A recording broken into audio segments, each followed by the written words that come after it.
प्रति हीन भावना का परिचायक, आज़ादी के बाद का सर्वोच्च आदिवासी राजनेता, संथाली संघर्ष संस्कृति अर्थात गुरुजी सम्मान के मोहताज नहीं।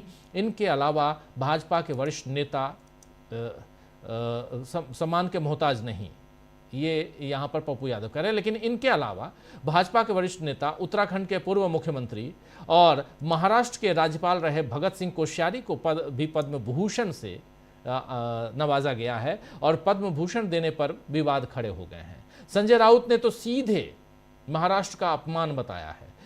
महाराष्ट्र का अपमान इसलिए बताया है क्योंकि ये महाराष्ट्र के राज्यपाल रहे भगत सिंह कोश्यारी, और उस समय क्या कुछ हुआ था वो भी बताऊंगा, लेकिन उससे पहले संजय राउत को जरा सुन लीजिए क्या कह रहे हैं इस मसले पे। नहीं, महाराष्ट्र संतुष्ट नहीं, ये मेरी कोई व्यक्तिगत बात नहीं है। कोश्यारी जी महाराष्ट्र के राज्यपाल थे और उनके कार्यकाल में जिस तरह से पार्टी को तोड़ा गया, उनकी प्रेरणा से पार्टी तोड़ गई हमारी। ये राज्यपाल का काम नहीं। राज्यपाल राजभवन एक राजनीतिक अड्डा बनाया था कोश्यारी जी ने। संविधान की हत्या, लोकतंत्र की हत्या करके एक चुनी हुई सरकार को बर्खास्त कर दिया। ये मैं नहीं कह रहा हूँ, ये सर्वोच्च न्यायालय का ऑब्जर्वेशन। तो ऐसे व्यक्ति को आप लोकतंत्र की हत्या और संविधान की हत्या करने के लिए इनाम देते हो पद्म भूषण का, तो महाराष्ट्र को ये मंजूर नहीं। दूसरी बात, महाराष्ट्र के मुख्यमंत्री देवेंद्र फडणवीस और उनके जो दो डेप्यूटी है, उसने प्रधानमंत्री को बताना चाहिए, निषेध करना चाहिए।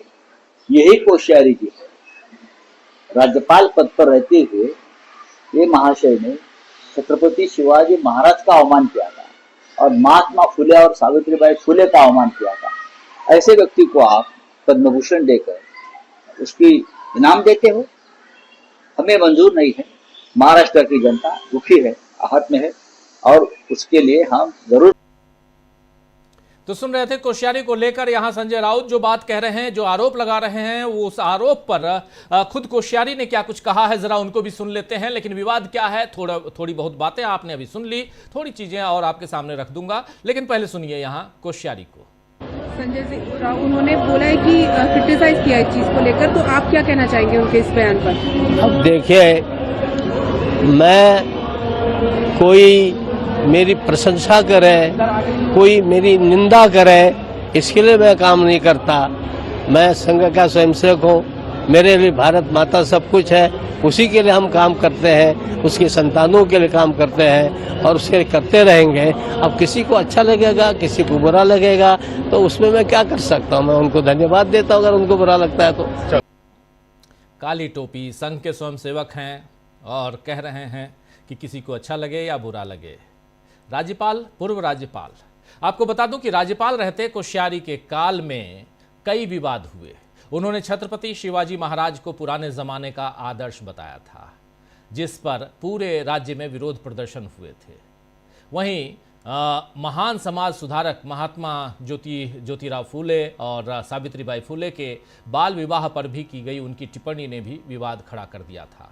2019 में देवेंद्र फडणवीस और अजीत पवार को सुबह सुबह शपथ दिलाने का मामला भी उन्हीं के कार्यकाल में हुआ था।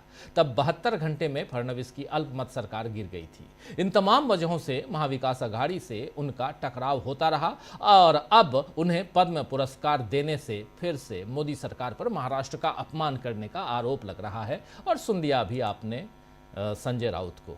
गणतंत्र दिवस हमेशा से खुशी और गर्व का दिन हुआ करता था, चाहे विदेशी मेहमानों का चयन हो या गणतंत्र दिवस की परेड और झांकियां हों या पद्म पुरस्कार हों। इन पर सार्थक सकारात्मक चर्चाएं हुआ करती थीं, लेकिन मोदी राज में इन सब पर सियासी गुणाभाग होने लगा है। लिहाजा राष्ट्रीय पर्व का दिन विवादों से भरा रहने लगा है। और आखिर क्यों ये दिन विवादों से, चाहे वो 26 जनवरी हो यानी आज का दिन या 15 अगस्त हो, आखिर क्यों? ये एक बड़ा सवाल है। आइए दोस्तों, आज चर्चा करेंगे कि क्या मोदी सरकार देश की सारी परंपराओं, सुनहरी यादों और रिवाजों को विवादों की खाई में धकेल रही है? कैसे यहां से मुश्किल में मोदी सरकार है और कैसे यहां राहुल गांधी के खिलाफ साजिश रची जा रही है और खुलेआम साजिश रची जा रही है।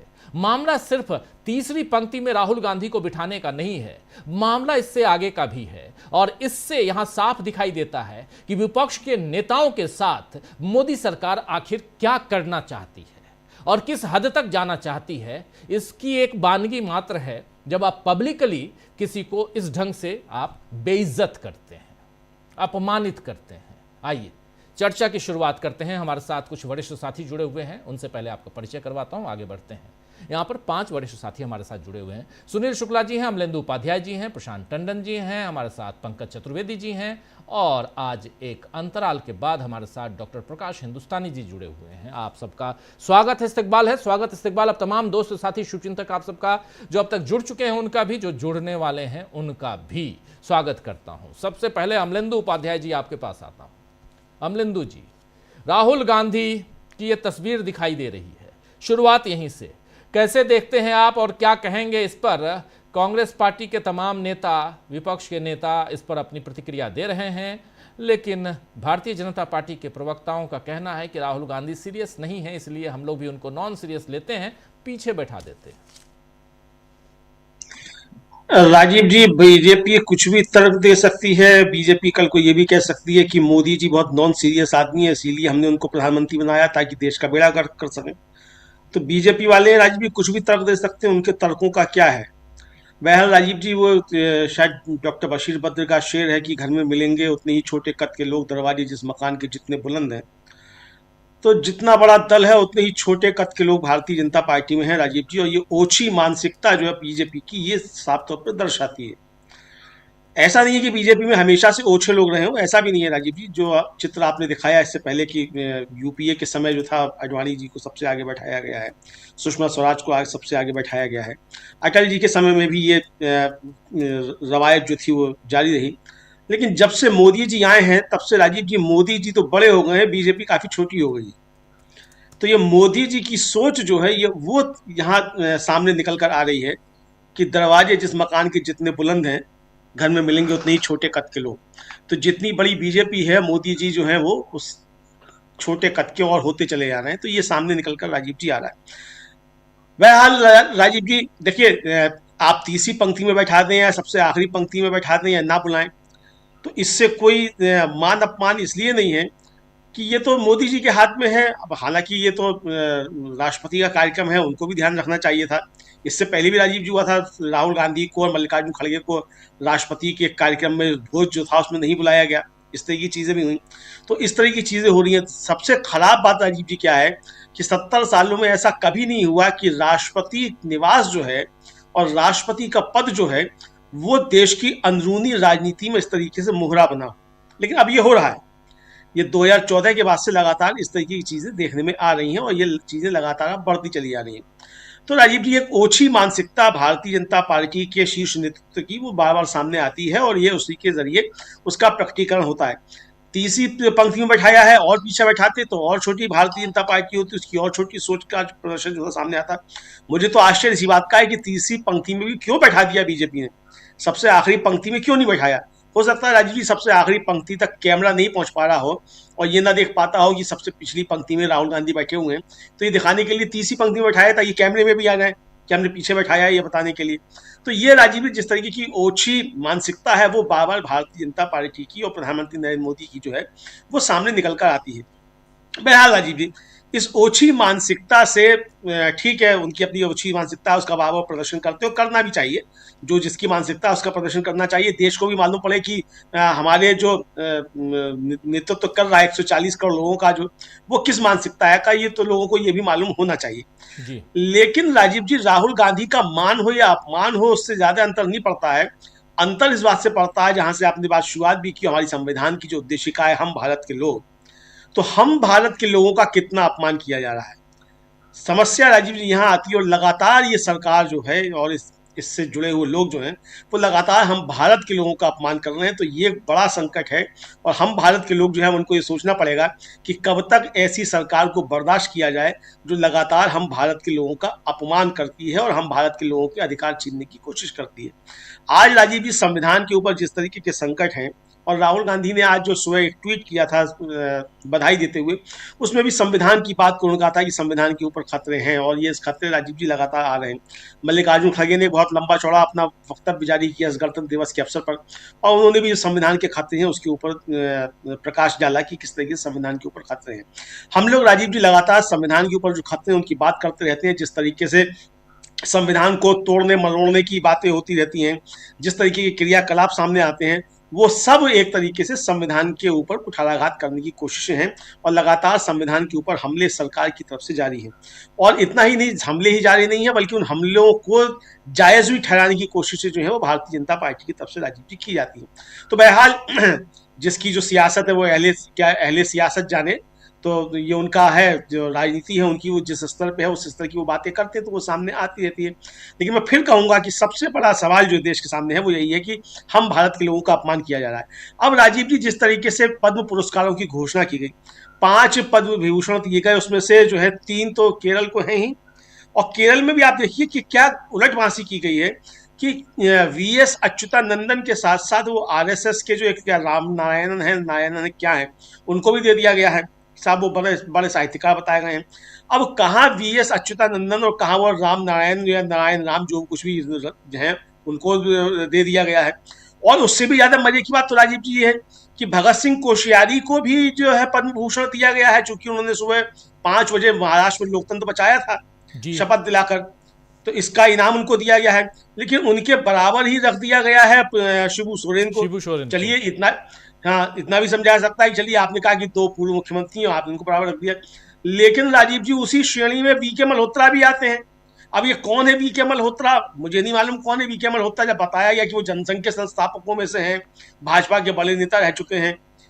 भगत सिंह कोश्यारी जी बता ही रहे हैं कि वो स्वयं सेवक हैं और उसके लिए संघ के लिए ही काम करते हैं, गवर्नर रहे तब भी संघ के लिए काम करते रहे, तो ये उन्होंने साबित करके दिखाया। तो अब संघ के लोग जो हैं उनको सम्मानित किया जा रहा है। अब जो उत्तर प्रदेश से जो वायलिन वादक हैं वो एम राजन, उनको जो दिया गया है राजीव जी, वो उत्तर प्रदेश से नहीं है, मूलतः वो जो है वो तमिलनाडु की हैं। तो वहां भी चुनाव है, तो जहां जहां चुनाव, दिन में हम लोगों ने ब्रेकिंग की थी तो यही कहा था कि जहां जहां चुनाव वहां पद्म पुरस्कार। अब इसके जरिए राजीव जी चवन्नियां जो ढूंढी जा रही है उन राज्यों में जहां जहां चुनाव है। चूंकि जब उत्तर प्रदेश में जब दिया गया था एक भारत रत्न, उससे पहले एक नेता थे, उनसे पूछा गया कि आप यूपीए छोड़ रहे हैं और एनडीए में जा रहे हैं, तो उन्होंने कहा था कि क्या मैं चवन्नी हूं जो पलट जाऊंगा। और उसके बाद जैसे ही उनके दादाजी को मिला भारत रत्न तो वो पलट गए। तो अब यही भारत रत्न और पद्म विभूषण और पद्म भूषण देखिए चवन्नियां तलाशी जा रही है पूरे देश भर में जहां जहां चुनाव है, कि कुछ चवन्नियां मिले तो कुछ पलटे, तो कुछ भला हो। तो लेकिन राजीव जी पूरे देश भर में ऐसा थोड़ी कि चवन्नियां ही खड़कती रहती हैं। अरे एक आध चवन्नी कोई बची रह गई थी पर चलन से बाहर हो चुकी है तो थी पलट, जिसे पलटना था वो पलट गई। अब ऐसा थोड़ी है कि सारे देश में चवन्नियां जो खाली पड़ी हुई है, जब बिक नहीं रही है, चल नहीं रही है। तो बहरहाल राजीव जी तलाश जो है वो चवन्नियों की जा रही है। अच्छी बात है, अच्छे लोगों को भी मिले हैं पद्म पुरस्कार, लेकिन उसका एक क्राइटेरिया जो होना चाहिए, आखिर क्या स्टेटस है, क्या योगदान है, उसके आधार पर होना चाहिए। आप शिबू सोरेन के साथ आप पीके मल्होत्रा और भगत सिंह कोश्यारी को रख दें तो राजीव जी ये भगत सिंह कोश्यारी और बीके मल्होत्रा का तो सम्मान हो सकता है, लेकिन शिबू सोरेन का घोर अपमान है। और अच्युतानंदन के साथ जो है आप रख दें नारायणन साहब को, तो ये अच्युतानंदन का अपमान है।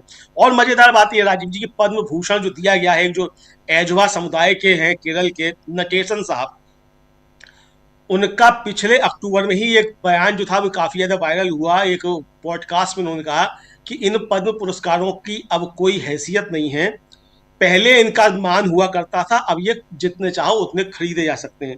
उनको भी पद्म भूषण दिया गया है। हमारी इस पर कोई टिप्पणी नहीं है कि खरीदे जा सकते हैं कि नहीं खरीदे जा सकते, मगर जिन सज्जन को दिया गया है उनका बयान ये फिर से वायरल हो रहा है कि ये पद्म सम्मान जो है ये जितने चाहो उतने खरीदे जा सकते हैं। जी राजीव जी प्रशांत टंडन जी, प्रशांत जी, बात वहीं से राहुल गांधी की तीसरी पंक्ति में बैठाना, और राहुल गांधी जब तीसरी लाइन में बैठते हैं तो फिर कांग्रेस पार्टी यहाँ हमलावर हो जाती है और भारतीय जनता पार्टी राहुल गांधी को सीरियसली लेती ही नहीं है। लेकिन आप सीरियसली नहीं लेकर देश के एक संवैधानिक पद, ये जो नेता प्रतिपक्ष का पद है, वो ऐसा तो है नहीं कि पार्टी ने पद दे दिया हो, उसका एक प्रोटोकॉल है, उस हिसाब से है। और इसलिए संवैधानिक पद का और ऐसे ही विपक्ष की जो तौहीन करने की एक परंपरा शुरू हुई है, इसको कहां तक आप जाते हुए देखते हैं? जो रिपब्लिक डे था, गणतंत्र दिवस का समारोह, ये बीजेपी का इंटरनल मैटर नहीं है, ये देश का है, ये राष्ट्रीय पर्व है। बीजेपी सत्ता में रहते हुए उसका मैनेजमेंट देखती है केवल, तो मैनेजर को यह अधिकार नहीं है कि वो परंपराओं को तोड़े। कोई आप अगर किसी के घर में कोई समारोह है तो वो टेंट लगाने वाला और कुर्सी लगाने वाला नहीं तय करेगा कि कौन कहां बैठेगा। ये राष्ट्रीय पर्व है, एक बात। दूसरी बात राजीव जी ये है कि ये बात राहुल गांधी और कांग्रेस की तो है ही नहीं, ये बात है 66% हिंदुस्तान की। एनडीए को 44% लोगों ने वोट दिया है, बीजेपी को 36% लोगों ने वोट दिया है। तो अब सबसे जो ज्यादा बड़ा वोट शेयर है वो 66% है, जिसके नेता प्रतिपक्ष राहुल गांधी है। तो ये 66% हिंदुस्तान का अपमान है कि उनको आप आगे, राहुल गांधी का व्यक्तिगत मामला है ही नहीं। मामला तो यह कि आप लोकतंत्र को कैसे देख रहे हैं, आप संवैधानिक परंपराओं के प्रति आपका क्या अप्रोच क्या है आपकी। और एक आखिरी बात कि मेरे घर अगर कोई आए राजीव जी, और मैं खुद सोफे में बैठ जाऊं और आने वाले मेहमान को मैं स्टूल दूं, तो सवाल मेरी शिक्षा और मेरे संस्कार पर खड़े होते हैं कि मुझको मेरे बड़ों ने क्या संस्कार दिए, मेरी शिक्षा क्या है, मेरे नैतिक मूल्य क्या है। आने वाला व्यक्ति तो हमारा मेहमान है, उसको हम जहां बैठाएंगे वहां बैठ जाएगा। तो मोदी जी ने अपनी शिक्षा और अपना संस्कारों का परिचय यहां दिया है। राहुल गांधी का इसमें व्यक्तिगत अपमान नहीं, अपमान किसी का हुआ है तो 66% हिंदुस्तान का हुआ है, जिसने कि विपक्ष को वोट दिया है। राहुल गांधी अकेले कांग्रेस के नेता लोकसभा में नहीं है, वो नेता प्रतिपक्ष हैं। एक बात। दूसरी बात, जो 38 पद्म भूषण अवार्ड दिए गए जहां चुनाव हैं, तमिलनाडु, केरल, पुडुचेरी, असम, एक पैनिक दिखाई दे रहा है, घबराहट दिखाई दे रही है मोदी जी में। और उनको लग रहा है कि ये सारा जो पिछला उनका जो वो काम है, दक्षिण भारत की उपेक्षा करना, वो इन पद्मा अवार्ड से वो रिपेयर कर देंगे। यानी अभी 10 दिन पहले आपके चुने हुए गवर्नर संवैधानिक और लोकतांत्रिक तरीके से चुनी हुई सरकारों के विधानसभा का बायकॉट किया उन्होंने दक्षिण भारत में, केरल में, तमिलनाडु में, कर्नाटक में। कैबिनेट का लिखा हुआ अभिभाषण पढ़ने से मना कर दिया जी। तो आप उन प्रदेशों की चुनी हुई सरकार, उन प्रदेशों को अपने चुने हुए गवर्नर से, नियुक्त किए हुए गवर्नर से अपमान करवा रहे हो। कहीं भाषा के नाम विभाजित करते हो, हिंदी थोपने की बात करते हो। मोदी जी केरल जाते हैं तो केरल की तुलना सोमालिया से करते हैं, जो भारत का सबसे शिक्षित राज्य है। फिर आप सोचते हैं कि हम पद्मा अवार्ड दे देंगे तो ये सब कुछ ठीक हो जाएगा। आपने मनरेगा के फंड रिलीज नहीं किए, आपने टैक्सेस के पैसे रिलीज नहीं किए, आप दक्षिण भारत जो जीडीपी में ज्यादा कंट्रीब्यूट करता है उसको उसके अनुपात में आप सेंटर का पैसा नहीं जाता है, योजनाओं में पैसा नहीं जाता है, उनके मुख्यमंत्रियों का सम्मान नहीं होता है, उनकी संस्कृति का सम्मान नहीं होता है। और उसके बाद आप 2 3 4 लोगों को पद्म अवार्ड दे दोगे तो आप सोचोगे कि आपने वहां के चुनाव जीत लिए। तो मुझे लगता है कि कोई एक घबराहट है कि किसी तरीके से 2025 में क्या हुआ था, क्योंकि मोदी जी राजनीति कर रहे हैं तो हम भी राजनीतिक विश्लेषण ही करेंगे ना इस मामले में। जी बिल्कुल।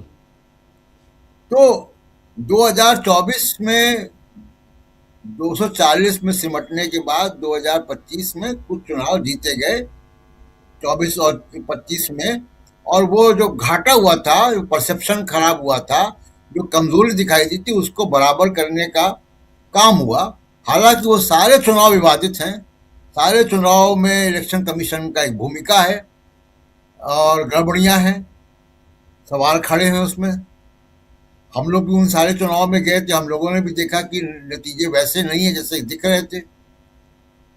अब 2026 के जितने चुनाव हैं उनमें एक असम को छोड़ के और पुडुचेरी में पार्टनर के जरिए सरकार को छोड़ के बाकी कहीं सरकारें नहीं है। रिकॉर्ड बताता है कि जहां सरकार नहीं है वहां चुनाव आप नहीं जीत पाते हो। झारखंड का एग्जाम्पल हमारे सामने, महाराष्ट्र में सरकार थी, आपने मैनेज कर लिया, झारखंड में सरकार थी, आप नहीं कर पाए। बिहार में नीतीश कुमार थे, सरकार थी, पार्टनरशिप में आपने मैनेज कर लिया चुनाव।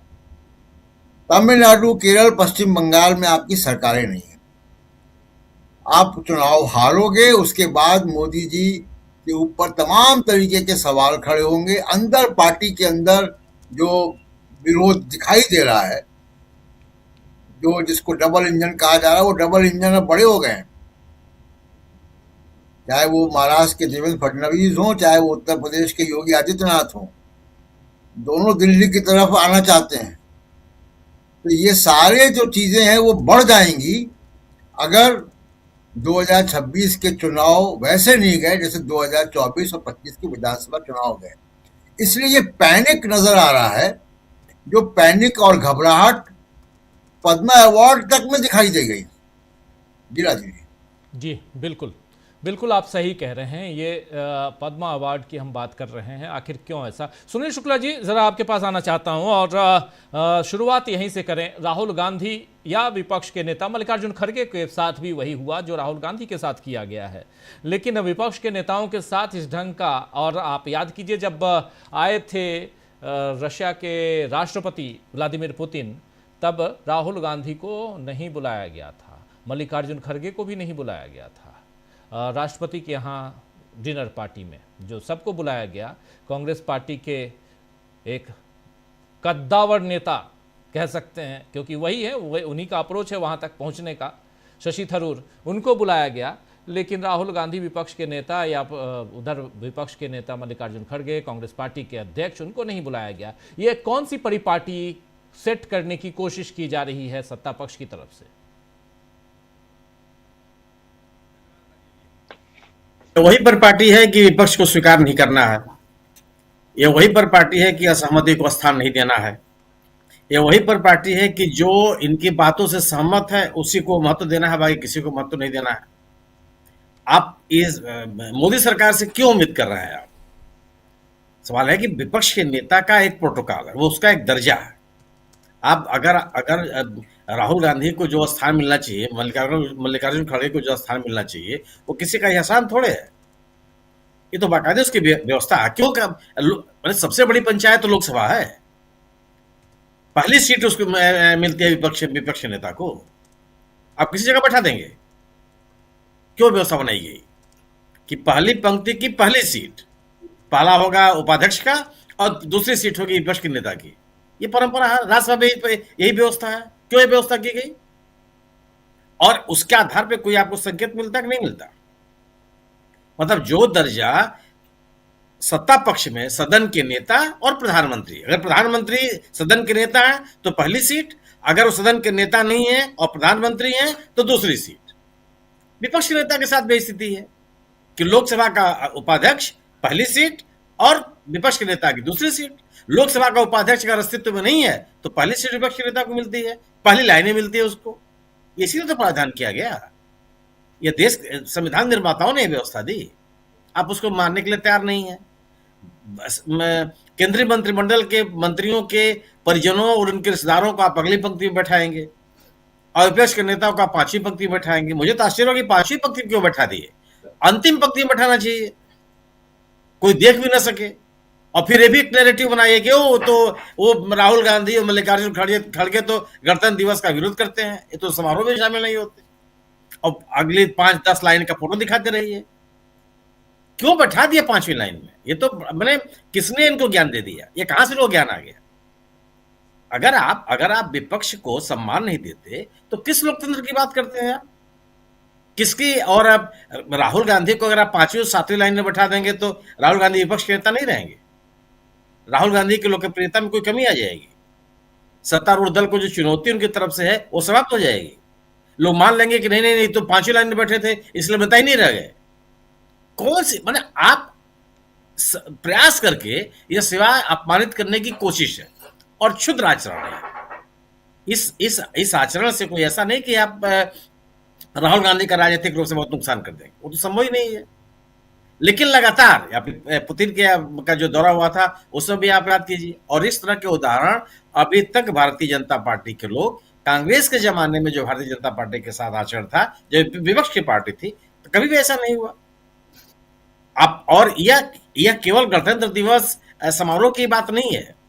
आप एक उदाहरण नहीं बता सकते हैं पिछले 1 दशक से जो मोदी सरकार सत्ता में है जिसमें किसी भी फोरम पर विपक्ष के नेताओं को स्थान दिया गया, जबकि इसी देश की परंपरा रही कि विपक्ष के नेताओं को बाकायदे अंतर्राष्ट्रीय मंच पर भेजा गया, अंतर्राष्ट्रीय मंच पर देश की बात रखने के लिए भेजा गया। यह हमारे आपके सामने का इतिहास है।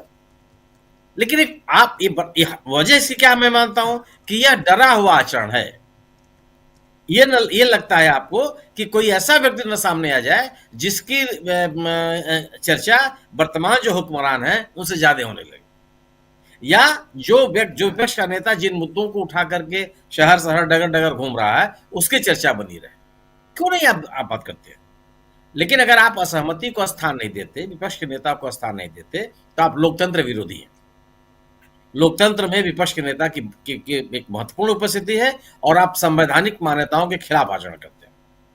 संवैधानिक व्यवस्था भी नहीं है कि आप इस तरह की कोशिश करें, और ये इस तरह की साजिशें सफल नहीं होती है। आप को ये माने कि आप राहुल गांधी को बुलाएंगे नहीं, राहुल गांधी को बैठने नहीं देंगे, खड़गे साहब को आप आमंत्रित नहीं करेंगे, तो ये कांग्रेस की चर्चा खत्म हो जाएगी। ये संभव नहीं है। कांग्रेस आज 40 सीटों की पार्टी है, इनके तमाम विरोधों के बावजूद, और विरोध भी राजनीतिक विरोध नहीं है, हर तरह के हथकंडे अपना लिए गए। चुनाव में जो पार्टी का अकाउंट है वो सीज कर दिया गया, जो चंदे मिलने के रास्ते हैं उनमें अवरोध पैदा किए गए, पार्टी में को तोड़ने की कोशिश की गई, दल को बढ़ावा दिया गया, केंद्रीय एजेंसियों का दुरुपयोग किया गया, जितने भी रास्ते हो सकते हैं सब रास्ते अख्तियार किए गए। बावजूद इसके पार्टियां के 100 सांसद जीत करके आए। तो यह केवल यह बताता है कि आपके सोच में कितनी व्यापकता है या कितनी संकीर्णता है। इससे राहुल गांधी का कोई नुकसान होता हो या विपक्षी नेताओं का कोई नुकसान होता हो, या संभव नहीं। और केवल राहुल गांधी नहीं, और भी विपक्षी दलों के नेता हैं, किसी को आप नहीं कोई नहीं दिखाई पड़ रहा है। राहुल गांधी को तो आप दिखाई दे रहे हैं, और भी तो विपक्ष हैं, किसी को आपने कोई स्थान नहीं दे रहे हैं आप। तो ये इससे भारतीय जनता पार्टी को कुछ हासिल हो रहा हो, या राहुल गांधी या विपक्षी नेताओं का कोई नुकसान हो रहा हो, मुझे ऐसा नहीं लगता।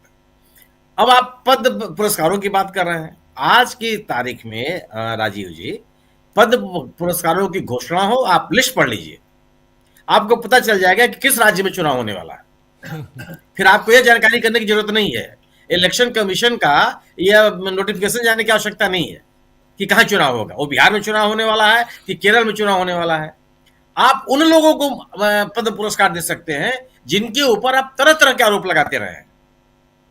जिस केरल के मुख्यमंत्री को, मार्क्सवादी कम्युनिस्ट पार्टी के नेता को इन्होंने पुरस्कार दिया है, क्या क्या नहीं आरोप लगाए? आरएसएस के खिलाफ, बीजेपी नेताओं के खिलाफ, बीजेपी कार्यकर्ताओं के उत्पीड़न के को लेकर के तरह तरह के चित्तरंजन जी के खिलाफ आरोप लगे। बोल गई बीजेपी, गोया कि आप जो आरोप लगाते हैं वो भी बेमानी है। आप चुनावी लाभ के लिए आरोप लगाते हैं, और चुनावी लाभ के लिए उन आरोपों से अपने आप को विड्रा भी कर लेते हैं। किस तरीके से दे सकते हैं भाई? और आपने जो कोश्यारी साहब का वक्तव्य सुनाया, उससे मूल वाक्य तो उनका गायब ही है। उन्होंने कहा कि भूषण भूषण में नहीं जानता। ये वीडियो वायरल हो रहा है। जिस व्यक्ति के मन में पद्म पुरस्कारों के प्रति सम्मान ही न हो, ऐसे लोगों को क्या पुरस्कार देना? और कोश्यारी साहब क्या कोई संविधान की रक्षा के लिए याद किए जाएंगे? क्या लोकतंत्र को बचाने के लिए याद किए जाएंगे?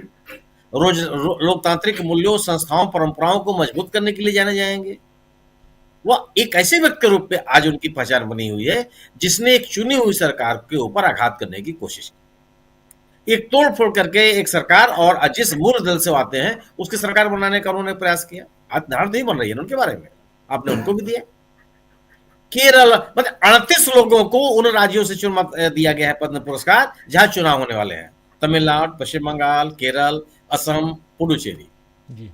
आप सोचिए कि बिहार कितना बड़ा राज्य है, क्योंकि वहां चुनाव नहीं होना है, तब कर्पूरी ठाकुर जैसे लोग याद नहीं आएंगे।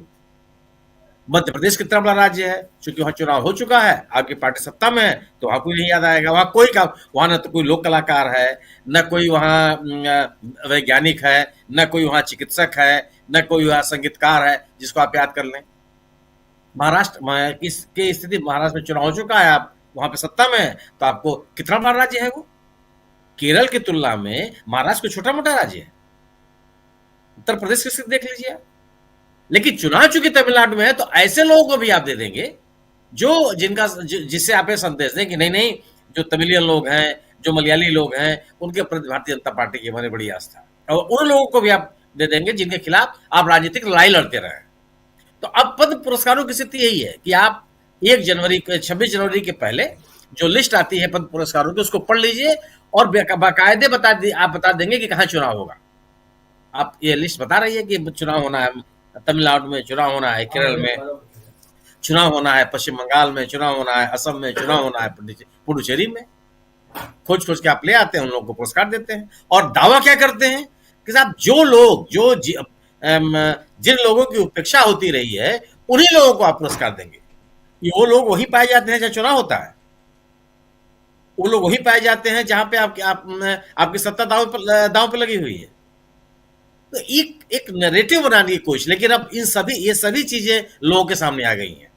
यह केवल सामान्य लोगों को पुरस्कृत करने की कोशिश नहीं है, उन लोगों को चिन्हित करने, पुरस्कृत करने की कोशिश है जिनकी वजह से चुनावी राजनीति में फायदा होता हो। और यह सोच, यह प्रवृत्ति, यह शैली हर तरह से इन पद्म पुरस्कारों का अवमूल्यन करती है। आप क्योंकि आपकी मंशा इस लायक, आप उन व्यक्तियों को पुरस्कृत नहीं कर रहे हैं, उन व्यक्तियों को पुरस्कृत करने के पीछे एक राजनीतिक लाभ लेने की आपकी कोशिश है। ये जो गरिमा बढ़नी चाहिए, अब इस बार भारत रत्न कोई नहीं याद आ रहा है, क्योंकि बिहार के चुनाव हो चुका है, कर्पूरी ठाकुर साहब मिल चुके हैं, और चूंकि तोड़फोड़ की गुंजाइश तमिलनाडु में और केरल में बन पा नहीं पा रही है कि किसी के माता पिता और किसी के दादा को खोज करके पुरस्कार दिया जाए जिससे उनका राजनीतिक लाभ हो जाए। चुनाव के साल ही आपको क्यों कर्पूरी ठाकुर याद आते हैं? चुनाव के साल ही आपको क्यों चरण सिंह साहब याद आते हैं? पिछले 10 साल 11 साल से आपको नहीं याद आए? इस साल जब चुनाव हो रहा था केरल में, तो खोज करके आपको अच्युतानंदन साहब भी याद आ गए, और वो अच्युतानंदन साहब जी के खिलाफ आप किस तरह के आरोप लगाते रहे हैं। तो चुनावी मंशा से दिए जाने वाले पुरस्कारों से न तो उस व्यक्ति का सम्मान होता है, न ही पुरस्कारों के सार्थकता साबित होती है। तो दोनों जो घटनाक्रम है, चाहे राहुल गांधी या विपक्ष के नेताओं के साथ में एक अपमानजनक जो आचरण है, उससे आप अगर इन नेताओं को के राजनीतिक स्वीकृति या लोकप्रियता को अगर आप मिनिमाइज करना चाहते हैं, वो संभव नहीं है। और इस पद्म पुरस्कारों के इस तरह के निर्णयों से आप किसी को सम्मानित नहीं करते हैं, बल्कि साफ साफ संदेश देते हैं कि आपके पास सत्ता है, और इस सत्ता के माध्यम से आपका तौर तरीका वही है कि चुनावी राजनीति, चुनावी लाभ किस में प्राप्त होगा। जी बिल्कुल आप सही कह रहे हैं। चुनावी राज्य की बात, और चुनावी राज्यों में कैसे आप उसका फायदा उठा पाएं, आपकी सरकार वहां बन पाए, इसकी आपकी पूरी मंशा उसी तरफ दिखाई देती है। जरा जल्दी से प्रकाश जी आपके पास आना चाहता हूं, फिर पंकज जी आपके पास आता हूं। प्रकाश जी, 26 जनवरी या 15 अगस्त या ऐसे राष्ट्रीय पर्व जो हैं, और ऐसे मौके पर सब एकजुटता दिखाने की कोशिश अभी तक होती रही है। पिछले ये 77वां अगर गणतंत्र दिवस है तो 77 साल में ऐसे मौके बहुत कम आए होंगे जब सत्ता पक्ष विपक्ष के नेताओं को अपमानित कर रहा हो। इसे अपमान के हिसाब से ही देखा जाएगा। लेकिन एक नई परंपरा आप यहाँ पर डालकर उसकी शुरुआत कर आप क्या आगे की रणनीति बनाना चाहते हैं? सियासत अपनी जगह पे है, जो सियासी मंच से आप भाषणों में आप एक दूसरे के प्रति जो नफरत उगलते हैं वो तो दिखता है, लेकिन ऐसे मौके पर जहां एकजुटता होनी चाहिए वहां आप क्या दिखाने की कोशिश करते हैं और इससे क्या देश की सियासत में और खासकर भारतीय जनता पार्टी जो ढंग से जिस गति से अपनी सियासत को कर रही है उसमें उसको फायदा नजर आता होगा क्या? धन्यवाद राजीव जी। दरअसल जो परंपरा है जिसकी बात अभी हमारे साथी ने कहा कि अगर आप अपने घर में मेहमान बुलाते हैं और खुद सोफे पर बैठते हैं और मेहमान के लिए स्टूल ऑफर करते हैं, ये कुल मिलाकर वैसी ही बात। मेजबान या ये कहें कि सरकार अपना सम्मान नहीं कर रही है, अपनी ही बेइज्जती कर रही है। इस तरह अगर कोई सरकार इस तरह बात करती है तो वो विपक्ष का अपमान कम कर रही है, अपनी बेइज्जती ज्यादा कर रही है।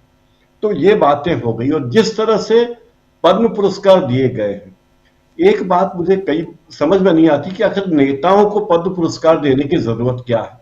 इस देश में आप जानते कि एक साधारण विधायक बनने के लिए भी कितने खटकर्म करने पड़ते हैं। ये खटकर्म जिन्हें आप पाप भी कह सकते हैं, उन पापों को किए बिना कोई विधायक भी नहीं बन सकता। फिर भी ठीक है, कई ईमानदार नेता है हमारे देश में जो पूरी ईमानदारी से काम करते हैं, लेकिन उन्हें पद्म पुरस्कार देने की आवश्यकता क्यों पड़ती है? पद्म पुरस्कार को तोहफे के रूप में क्यों दिया जाता है? और खास करके कोश्यारी जी को दिया गया जो 18 घंटे 20 घंटे राज्यपाल के रूप में काम करते थे, जैसे हमारे मोदी जी करते, वो 18-20 घंटे काम करते थे। सुबह 5 बजे उन्होंने राजभवन में शपथ दिलाई। आप देखिए, अगर वो 8 बजे बुलाते या 10 बजे शपथ कराते तो दुनिया इधर से उधर हो जाती, ऐसा लगता है। तो ऐसे से लोगों को, और जो बाद में अभी बयान में भी खास साफ साफ कहते हैं कि मैं आरएसएस का कार्यकर्ता हूं, मुझे परवाह नहीं है कोई कुछ भी कहे, यानी आपको लोगों की बातों की कोई परवाह नहीं है। ये बात आप साफ साफ खुल कर कह रहे हैं। राहुल गांधी जी का अपमान करने की जो कोशिश है वो अपने आप में शर्मनाक है। 15 अगस्त को भी उनके नहीं आने पर सवाल उठाए गए थे क्योंकि उन्हें पीछे की सीट दी गई थी। पहले भी उनका इस तरह अपमान हो चुका है। हालांकि इसमें राहुल गांधी का कोई अपमान नहीं है, अपमान सरकार का खुद का है और व्यवस्था का है कि वो अपने देश के नेताओं को सम्मान नहीं दे रही है। इनके साथ अभी तक ऐसा नहीं हुआ। सत्तारूढ़ पार्टी में जो लोग नेता अभी तक हैं उनके साथ ऐसा कोई असम्मान नहीं हुआ, लेकिन फिर भी वे ऐसी भावनाएं रखते हैं। ये बताती है कि उनकी स्थिति क्या है। केरल में जिन्हें आप पद्म पुरस्कार देते हैं उन व्यक्ति को देते हैं सम्मान जिन्हें आप हमेशा कोसते रहे हैं, आरोप लगाते रहे हैं, लेकिन मौका आया तो आपको लगा कि अभी अच्छा मौका है। हो सकता है कल को राहुल गांधी की प्रशंसा करते हुए मन की बात में नरेंद्र मोदी जी बड़ा लंबा चौड़ा बयान दे और बताएं कि राहुल गांधी ने कितने पहले चीजों को समझ लिया था, युग दृष्टा नेता थे। हो सकता है राहुल गांधी के बारे में मन की बात में मोदी जी भी ऐसा कहें। लेकिन दो बातें, ये जो बातें हमने की हैं वे राष्ट्रीय स्तर की हैं राजीव जी। दो छोटी छोटी घटनाएं हैं जो मध्य प्रदेश में आज हुई है जिनके बारे में मैं आपका ध्यान दिलाना चाहता हूं। पहली घटना हुई है रतलाम में, जहां गणतंत्र दिवस पर झंडा फहराने के लिए मुख्य अतिथि के रूप में विजय शाह को बुलाया गया। उन विजय शाह को, जिनका हमारे देश के संविधान में, सेना में कितना सम्मान है, महिलाओं के प्रति उनके मन में कितना आदर है, ये बात वे कर्नल सोफिया कुरैशी के बारे में बोल के बता चुके हैं। यहां तक कि सुप्रीम कोर्ट भी उनके बारे में संज्ञान ले चुकी है और बता चुकी है कि सरकार इस पर कार्रवाई करे। लेकिन विजय शाह को हटाने के बजाय, मंत्री पद से हटाने के बजाय उन्हें सम्मानित किया जा रहा है कि गणतंत्र दिवस पर वो मुख्य अतिथि के रूप में ध्वजा फहराएं। ये एक बड़ी त्रासदी है इस देश की, एक विरोधाभास है। दूसरी बात, यही सरकार कर्नल सोफिया कुरैशी को आज विशिष्ट सेवा मेडल देती है। यानी आप कर्नल सोफिया कुरैशी की भी जय जयकार कर रहे हैं और उनकी तौहीन करने वाले विजय शाह की भी। तो ये बात बड़ी ही दुखद है। कह सकते हैं कि जो लहर या जो नहर या जो नाला दिल्ली से आया बह रहा है, उस नाले की शाखाएं उप शाखाएं एक एक जिले में, एक एक शहर में फैल रही है, पूरे देश में फैल रही है।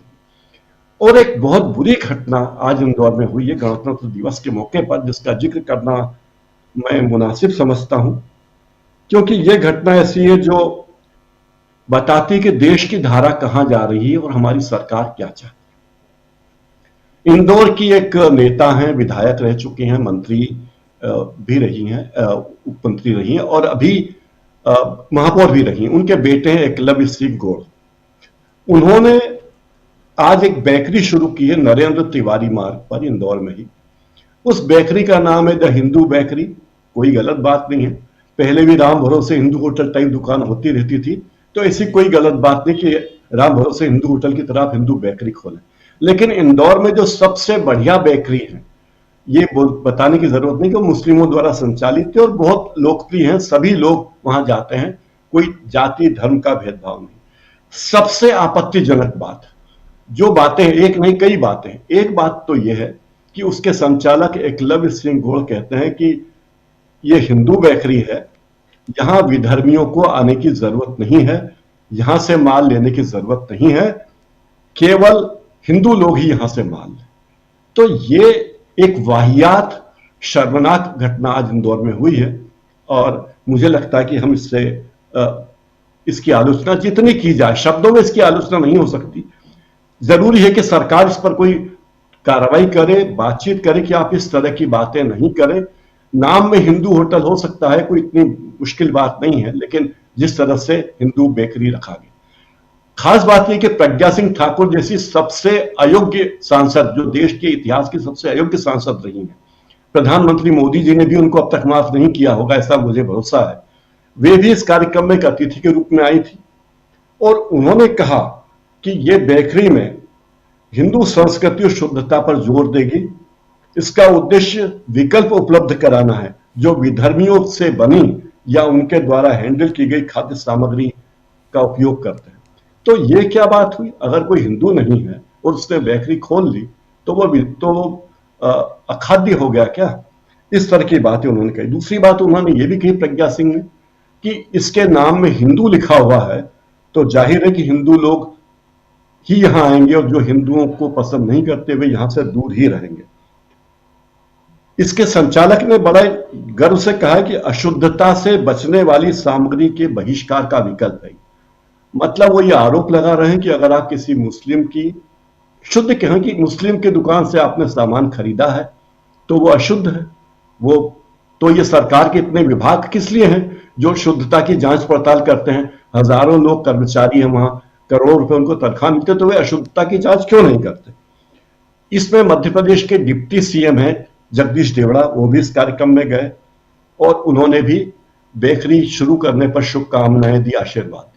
तो अगर आप एक गलत काम करते हैं और राज्य का डिप्टी सीएम वहां आता है, एक पूर्व सांसद वहां आती है और इस तरह की बातें करती हैं, तो उससे समाज में कोई प्रेम की धारा नहीं बह रही है। 26 जनवरी यानी गणतंत्र दिवस के मौके पर जब हमें प्रेम की धारा बहानी है, एक दूसरे से मिलकर चलना है, देश को एक रास्ते पे ले जाना है, वहां आप इस तरह की बातें करते हैं। इसके लिए एक ही शब्द है, शर्मनाक, और इससे बढ़कर शर्मनाक कोई नहीं। प्रशासन को चाहिए कि ऐसे दुकान वालों पर कार्रवाई करें जो कहे कि हमारी दुकान पर केवल इस धर्म के लोग ही खरीद सकते। आप अभी भी आजादी के इतने साल बाद, गणतंत्र दिवस के इतने मनाते हुए इतने साल होने के बाद भी अगर ये बात करते हैं कि इस दुकान पर केवल हिंदू ही आए, तो ये तो बहुत ही असहनीय बात है। कोई कहे कि हमारी दुकान पर केवल हिंदू ही काम करें, ये भी असहनीय है। जब इस देश में सब लोग हैं, ग्राहक को तो भगवान माना जाता है, चाहे वो कोई भी हो, किसी भी धर्म का हो। कोई भी दुकानदार कहता है कि मेरे ग्राहक मेरे भगवान हैं, मैं उनकी कारण ही मेरी रोजी रोटी चल रही। लेकिन एक दुकान के बहाने नफरत की आग फैलाने की जो कोशिश है, बेकरी एक बहाना है, बेकरी एक बहाना है और इसके पीछे नियत कुछ और है। और एकलव्य सिंह गौड़ इतने गरीब आदमी नहीं कि बेकरी नहीं चलेगी तो उसका पेट नहीं भरेगा। बेकरी उन्होंने एक प्रचार के लिए खोली हुई है, तो इस पर प्रशासन को कार्रवाई करनी चाहिए।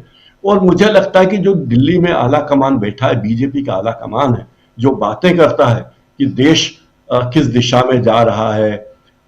जैसे कि एक लतीफा मैंने कल पढ़ा, शायद वो आपने भी पढ़ा होगा, कि बीजेपी के जो नए अध्यक्ष बने हैं उन्होंने कहा है कि जो लोग नफरत की राजनीति करते हैं वे राजनीति छोड़ दें।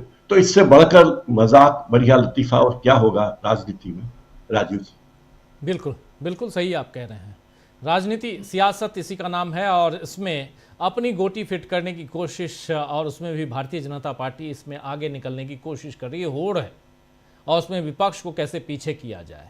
आखिर इस पीछे करने के चक्कर में 240 आ गए थे पिछली बार, और आज चूंकि संविधान के अंगीकार करने का दिन यानी 26 जनवरी है, और ऐसे दिन अगर संविधान के संवैधानिक दायित्वों का अगर आप निर्वहन नहीं कर रहे हैं तो फिर कौन सा 26 जनवरी। बाबा नागार्जुन की कविता याद आती है, किसकी है जनवरी किसका अगस्त है। और आना चाहता हूँ पंकज जी आपके पास कि इस 26 जनवरी आज के दिन और जिस ढंग से बिहेव किया जा रहा है विपक्षी नेताओं के साथ, चाहे 15 अगस्त क्यों ना हो उस दिन भी, और खासकर राहुल गांधी, क्यों निशाने पे राहुल गांधी हैं, जरा आपसे समझना चाहता हूं, समझाइए जरा। निशाने पे नेता विपक्ष हैं, साफ समझ में आ रहा है, लेकिन उसके अलावा क्या? राजीव जी, हमारे सभी दर्शकों को गणतंत्र दिवस की जय। हमारा तिरंगा और हमारा संविधान ऐसे ही बरकरार रहे संघर्षों और आदर्शों के साथ में, ये मैं कामना करता हूं।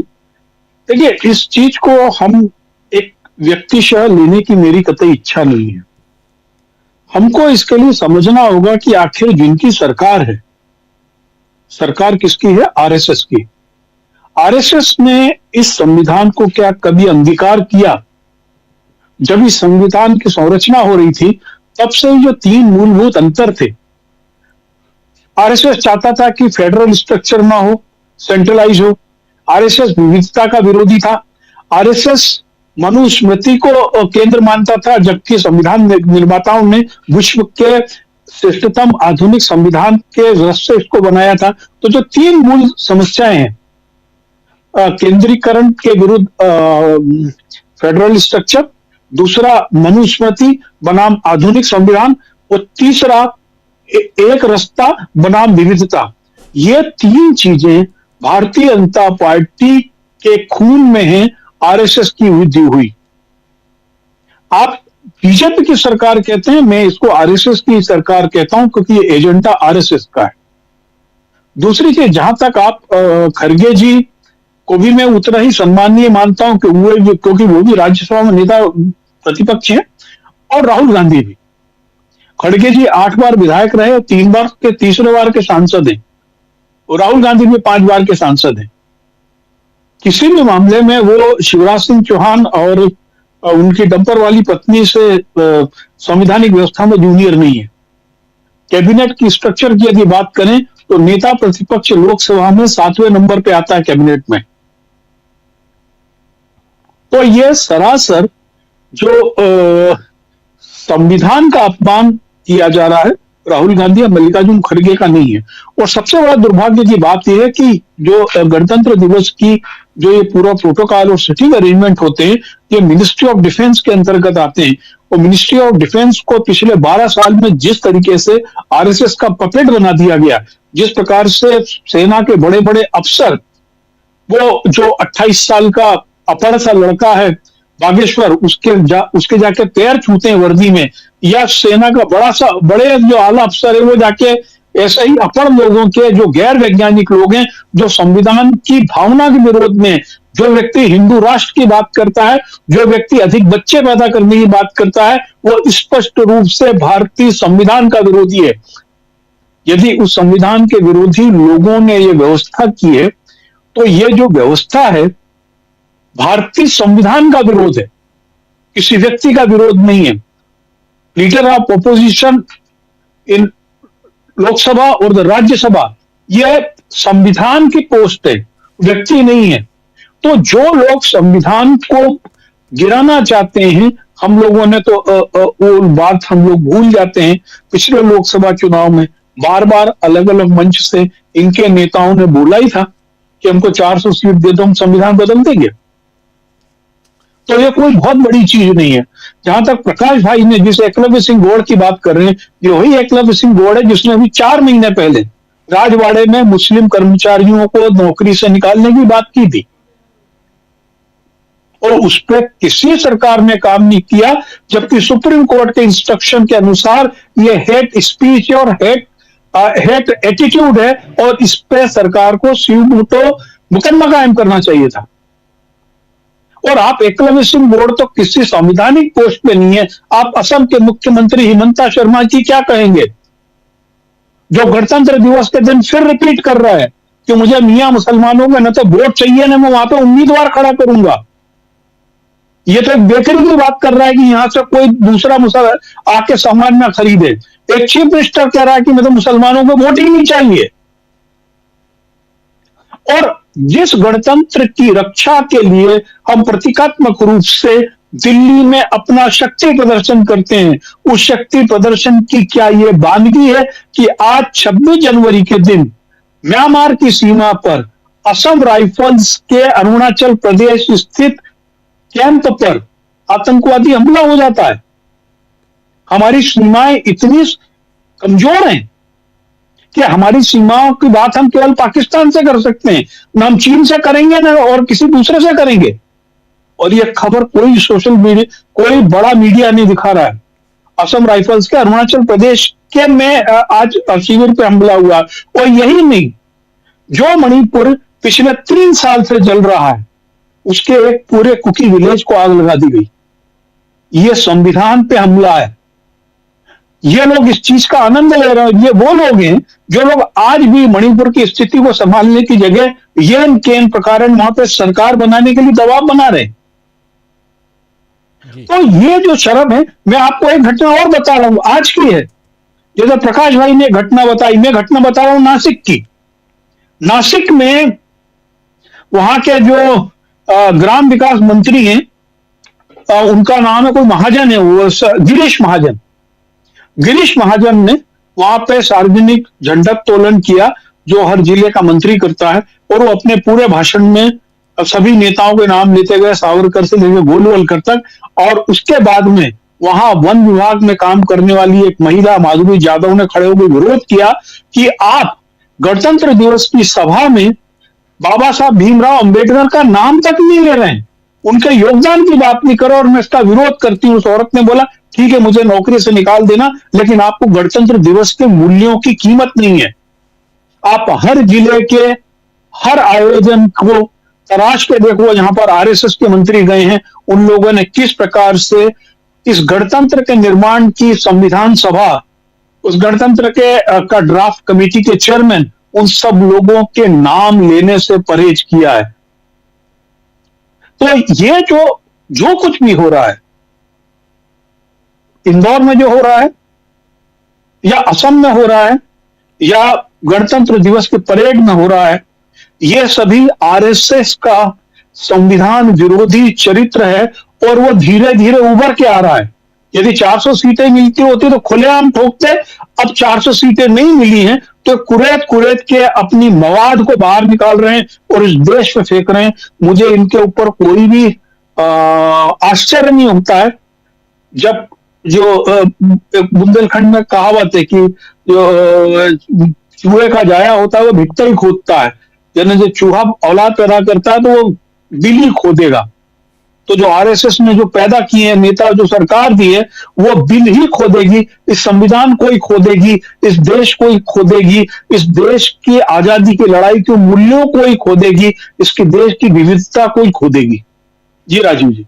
जी जी, बहुत गंभीर बात आप कर रहे हैं, बहुत महत्वपूर्ण बात यहाँ हो रही है। जरा एक बार फिर अमलेंदु जी आपके पास आना चाहता हूँ। अमलेंदु जी, कैसे देखा जाए यहाँ, अब थोड़ा सा इससे आगे अगर बढ़ें, संविधान की बात अभी हो रही है और बहुत ऐसी चीज़ें हैं हम लोग देख रहे हैं, चाहे वो शंकराचार्य का मामला देख लीजिए, वहाँ से हमारे साथी सुनील शुक्ला जी जुड़े हुए हैं। शंकराचार्य का मामला अभी चल रहा है, यानी उत्तर प्रदेश गरमाया हुआ है। अलग अलग राज्यों की तस्वीर आप देख रहे हैं, चाहे महाराष्ट्र की तस्वीर भी देख लीजिए, वहाँ पर आज की तारीख अभी तक बीएमसी और वहाँ के दूसरे म्युनिसिपल कॉरपोरेशन में मेयर का चुनाव नहीं हो पाया है। हर तरफ आप बिहार चलिए, बिहार में भी जो हालात रहे चुनाव से पहले चुनाव के बाद, वो हम लोग देख रहे हैं। गुजरात की स्थिति क्या है ये आप देख रहे हैं, और इन सब के बीच SIR, स्पेशल इंटेंसिव रिवीजन, और उसमें भी सुप्रीम कोर्ट के की अवमानना कह लें या क्या कहें, उनके आदेशों का पालन नहीं करना वो दिख रहा है। तो आज 26 जनवरी के दिन इन सब की चर्चा ज़रूरी है। राहुल गांधी तो एक छोटा, मतलब अगर कहा जाए तो एक इंसान और एक पद पर संवैधानिक 7वें नंबर पर बता रहे हैं पंकज जी, वो आते हैं प्रोटोकॉल के हिसाब से लोकसभा में, लेकिन उसके बाद भी यहाँ सिर्फ एक इंसान को नहीं, यहाँ तो इस संविधान को ही तार तार किया जा रहा है, ये कहा जाए। मैंने भी यही बात कही थी कि सवाल राहुल गांधी का नहीं, सवाल ये है कि संविधान पे खतरे कितने हैं, और संविधान को जो है आज संकट संविधान पे है। और सबसे बड़ी बात राजीव जी ये है कि किसी ने नहीं कहा था किसी भी व्यक्ति से कि संविधान को माथे से लगाओ, सिर पर लेकर घूमो। कतई आवश्यकता नहीं है संविधान को माथे से लगाने की, सिर पर लेकर घूमने की। लेकिन जिस संविधान की शपथ खाई है उस शपथ के साथ विश्वासघात मत करो, यह महत्वपूर्ण बात है राजीव जी। और जिसकी आपने शपथ खाई है, अगर आप उसकी शपथ के साथ विश्वासघात करते हैं या उस शपथ का आप उल्लंघन करते हैं तो आप किस चरित्र के व्यक्ति हैं ये साफ तौर पर समझ में आता है। शपथ खाना राजीव जी किसी भी व्यक्ति की या किसी संविधान की या किसी भी किताब की बहुत महत्वपूर्ण चीज होती है। वो शपथ इसीलिए वो दिलवाई जाती है कि भाई आप जो कह रहे हैं या जो आप कर रहे हैं तो आप उस शपथ से डिगेंगे नहीं। लेकिन राजीव जी शपथ उसी व्यक्ति के लिए होती है जिसका अपना जमीर होता है, जिसका अपना कोई व्यक्तित्व होता है। लेकिन जो जिसका कोई जमीर नहीं होता तो वो शपथ किसी की भी ले लेगा। मंदिर में लोग खड़े होकर अपने बेटों की जो है कस्में खाए जाते हैं और सफेद झूठ बोलकर कस्में खाए जाते हैं, तो ऐसे लोग भी हैं। तो राजीव जी जो मंदिर में खड़े होकर अपने बेटों की कसम झूठी खा जाए तो उनसे आप क्या उम्मीद कर सकते हैं। तो वही बात है कि उम्मीद की जाए तो किससे की जाए। लेकिन सवाल राजीव जी किसी व्यक्ति से किसी उम्मीद का है ही नहीं। सवाल ये है कि जो संविधान से शपथ खाकर संवैधानिक पदों पर बैठ गए हैं उनसे अब ये भी नहीं व्यक्ति के तौर पे कि उन्होंने क्या क्या किया क्या नहीं किया। महत्वपूर्ण बात यह है कि अगर संविधान की शपथ लेकर संवैधानिक संस्थाओं के प्रमुख जगहों पर बैठे हुए लोग संविधान के साथ कुछ छेड़छाड़ कर रहे हैं या संविधान का अपमान कर रहे हैं तो ये एक चिंता का विषय है। और ये संविधान राजीव जी कोई सेहत महत में नहीं मिल गया था। ऐसा नहीं था कि शाखा में जाकर नमस्ते सदा वत्सले की संविधान बन गया।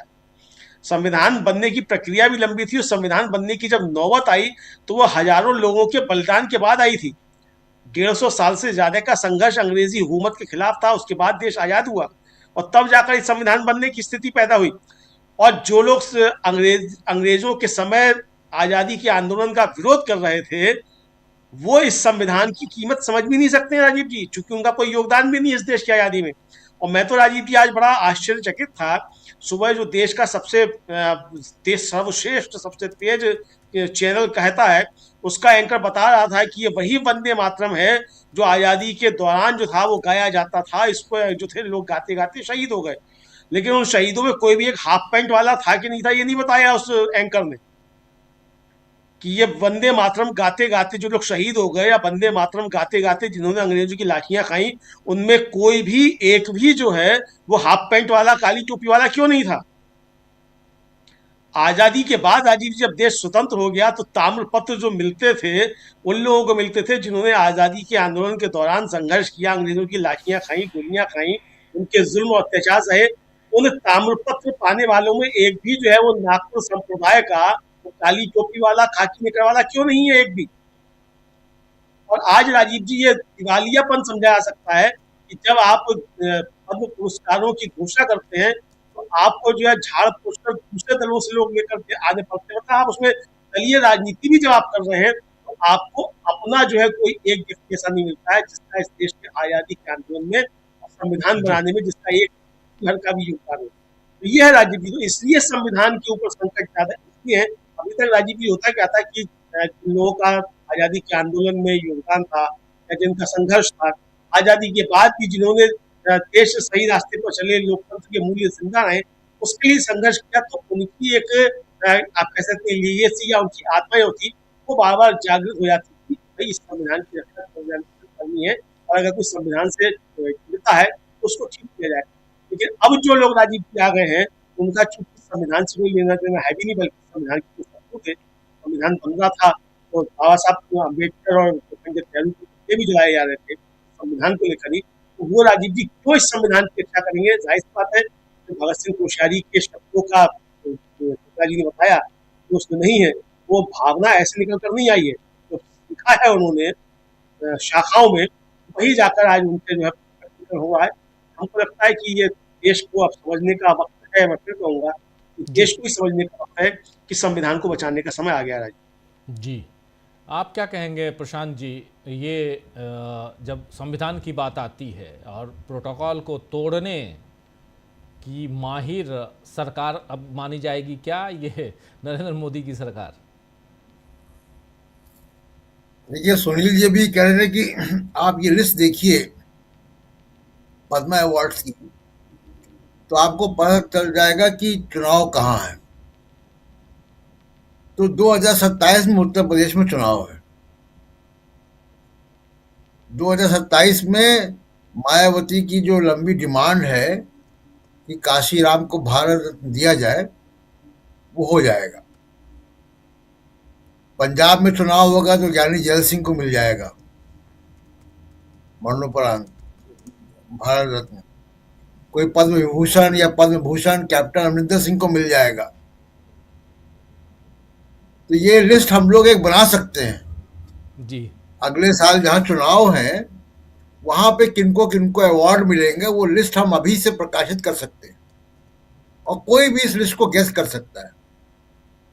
निश्चित तौर पे अगले साल जब हम लोग ये बैठेंगे यहाँ पे डिस्कस कर रहे होंगे तो आपके ऊपर जो लिखा होगा कि काशीराम को भारत रत्न मिला। आज भी मायावती जी ने डिमांड किया है और मिलना चाहिए काशीराम को, लेकिन क्योंकि उत्तर प्रदेश में चुनाव है तो अगली बार जरूर मिल जाएगा। इतने वर्षों में नहीं मिला लेकिन अब मिल जाएगा। तो ये बड़ा प्रेडिक्टेबल पॉलिटिक्स है मोदी जी की। और उसमें दूसरी बात जो राजीव जी ये है कि गणतंत्र दिवस में जो हम लोग कल भी हम लोगों ने चर्चा की कि भारत का संविधान देश को एक जोड़ने का काम करता है, यूनिटी ऑफ इंटीग्रिटी, बराबरी की बात करता है। अभी जो प्रकाश हिंदुस्तानी जी बता रहे थे वो संविधान विरोधी काम है। मैं उसकी डिटेल में नहीं जाता हूँ कि केक, पेस्ट्री और पैटीज जो है वो कितना हिंदू है और कितना गैर हिंदू है, वहां बिकेगा क्या। लेकिन बेकरी है, वो बेकरी का चलन तो कहाँ से आया हमको मालूम है। लेकिन उसके अलावा आप लगातार बंटवारे की बात करते हैं, लगातार विभाजनकारी नीतियां हैं आपकी, समाज को तोड़ने का काम करते हैं। संविधान आपको कह रहा है कि बराबरी दो, आप गैर बराबरी की बात कर रहे हैं। संविधान कह रहा है कि सबका सम्मान हो, गरिमा हो, तो आप गरिमा छिन्न भिन्न करने की बात करते हैं। तो ये एक मोदी जी की जो राजनीति है, देखिए राजनीति करना सबका अधिकार है, जो राजनीतिक में है राजनीति करेगा, लेकिन किस कीमत पर? समाज को तोड़ के, देश को कमजोर करके, एक दूसरे समाज में बैर बढ़ा के, भाईचारा खत्म करके। तो ये अगर इस कीमत पर राजनीति करनी है तो एक खराब दौर है, जिसको भविष्य के इतिहासकार लिखेंगे कि एक ऐसा भी दौर हिंदुस्तान में आया था जहाँ पे राजनीति इस स्तर तक गिरी थी कि समाज को तोड़कर और बंटवारा करके वोट हासिल किए जाए, ध्रुवीकरण किया जाए। और इसके लिए मोदी जी को भविष्य के इतिहासकार याद करेंगे। जैसे मनमोहन सिंह ने कहा था कि इतिहास उनके साथ न्याय करेगा, तो इतिहास ने तो उनके साथ जीवित रहते न्याय कर दिया था। मोदी जी के साथ भी इतिहास बहुत न्याय करेगा, जिसके लिए ये जाने जाते हैं, जो राजनीति 11-12 साल में उन्होंने की है और उसके पहले भी गुजरात में जो उनका बैकग्राउंड रहा है, तो इतिहास उनको इसी ढंग से देखेगा। देखिए, प्रधानमंत्री बनने के बाद यही एक इच्छा रहती है कि इतिहास आपको कैसे याद करेगा। तो मोदी जी ने अपने कार्यकाल में बता दिया है कि इतिहास उनको कैसे याद करेगा। चुनाव जीतते रहेंगे आप, कोई ज्ञानेश कुमार लगा के, कोई राजीव कुमार लगा के, उसको इतिहास नहीं याद करता। इतिहास बहुत बेरहमी से इन सब चीजों को डील करता है। जी राजीव जी। जी जी, बिल्कुल सही आप कह रहे हैं। इतिहास किस ढंग से डील करता है, लेकिन इतिहास के पन्ने जो रोज़ हम बना रहे हैं, जो आज का है वो कल इतिहास हो जाएगा, और उसमें बहुत कुछ ऐसी चीज़ें आ रही हैं जो जिस पर चर्चा ज़रूरी है, और उसमें शंकराचार्य का मामला अभी ताज़ा तरीन चल रहा है। इस बीच मिलने गए क्या सुनील शुक्ला जी आप? जी, मैं कल मिला था उनसे। जी। और फिर कल मैं केशव प्रसाद मौर्य जी से भी मिला था, जिन्होंने बयान दिया कि वो भगवान जगत गुरु शंकराचार्य जी के श्री चरणों में प्रणाम करते हैं। और मैंने उनसे पूछा है कि आप क्या उनसे मिलने के लिए जाएंगे, तो उन्होंने साफ तौर से मना किया कि नहीं, हम नहीं जाएंगे। लेकिन मैं फिर भी उनके श्री चरणों में प्रणाम करता हूं और उनसे आग्रह करता हूं कि वो संगम स्नान करें, इस विवाद को खत्म करें। तो ये सवाल इसी बात का है कि संविधान के मर्यादा तो कभी भारतीय जनता पार्टी या संघ के लोगों ने नहीं की, और यह उस दिन से उनके साथ है जिस दिन संविधान लागू हुआ। उन्होंने अपने मुखपत्र में संविधान का विरोध किया और ये कहा कि इसमें कुछ भी भारतीय नहीं। ये तो कल्पना का विषय नहीं है, ये तो तथ्य है। भारतीय तिरंगे झंडे को ये पिछले 50 वर्षों से अधिक समय तक, आजादी के बाद से, अपने मुख्यालय पर उन्होंने फहराया नहीं। जिन लोगों ने, जिन 3 युवकों ने वहां झंडा फहराने की कोशिश की, उनके खिलाफ मुकदमा दर्ज कर दिया। ये ज्ञात इतिहास है, इसमें कोई ऐसा नहीं कि इसमें किसी शोध की आवश्यकता है। हमारे आपके सामने घटित घटना है। उसके बाद जो भारतीय जनता पार्टी ने सनातन हिंदुत्व इसके का झंडा बुलंद करना शुरू किया, भारतीय जनता, मेरी स्मृतियों में नहीं है, आप हो सकता है कि आप लोगों के पास हो, कि भारतीय जनता पार्टी या तत्कालीन जनसंघ ने आम सरोकारों, जन सरोकारों से जुड़े हुए किसी मुद्दे पे कोई आंदोलन किया, कोई जुलूस निकाला हो, कोई प्रदर्शन किया हो, लंबे समय तक कोई संघर्ष किया हो। लेकिन सनातन के विस्तार, सोमनाथ का मंदिर, अयोध्या में राम मंदिर, वाराणसी में कॉरिडोर, इन तमाम विषयों को लेकर के इनके अपने कार्यक्रम होते हैं।